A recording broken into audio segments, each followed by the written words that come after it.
The concept of a Satanic New World Order is a conspiracy theory that has been circulating for decades, with its proponents claiming that a group of powerful individuals and organizations are working together to create a one-world government that would control every aspect of people's lives. Recently, some proponents of this theory have begun to argue that climate change propaganda is being used as a tool to oppress people and bring about this new world order. According to them, the climate change narrative is being manipulated and exaggerated to justify the implementation of policies and laws that would restrict individual freedom and pave the way for a totalitarian regime. One of the main arguments made by these conspiracy theorists is that the climate change agenda is being driven by a desire to control the global economy and impose a carbon tax on individuals and businesses.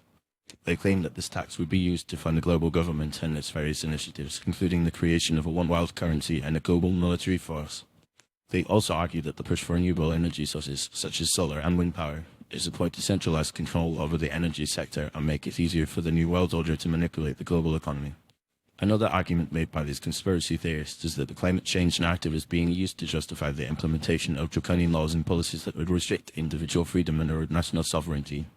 For example, they point to the Paris Agreement, which aims to limit global warming to well below 2 degrees Celsius above pre-industrial levels, as an example of an international treaty that would undermine national sovereignty and pave the way for a global government.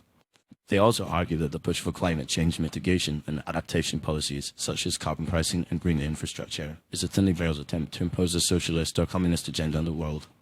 Some proponents of this theory also claim that climate change is being used as a pretext to impose population control measures, such as birth control and sterilization, on developing countries. They argue that this is part of a larger agenda to reduce the global population and create a more manageable and controllable population. They also point to the role of organizations such as the Bill and Melinda Gates Foundation, which has been involved in various climate change and population control initiatives, as evidence of this agenda. However, it is worth noting that these claims are not supported by empirical evidence and are based on a flawed understanding of the climate change issue. The overwhelming scientific consensus is that human activities, such as the burning of fossil fuels and deforestation, are causing the Earth's temperature to rise, and that this poses a significant threat to the environment, human health, and the economy. The Paris Agreement and other international climate change initiatives are aimed at mitigating the effects of climate change and promoting sustainable development, not at imposing a new world order or undermining national sovereignty. In conclusion, while the idea of a Satanic New World Order using climate change propaganda to oppress people may seem like a far-fetched conspiracy theory, it has gained significant traction in some circles. However, it is essential to approach these claims with a critical and nuanced perspective, recognizing that they are not supported by empirical evidence and are based on a flawed understanding of the climate change issue. It is crucial to rely on credible sources of information and to approach the climate change issue with a rational and evidence-based perspective, rather than getting caught up in conspiracy theories and misinformation.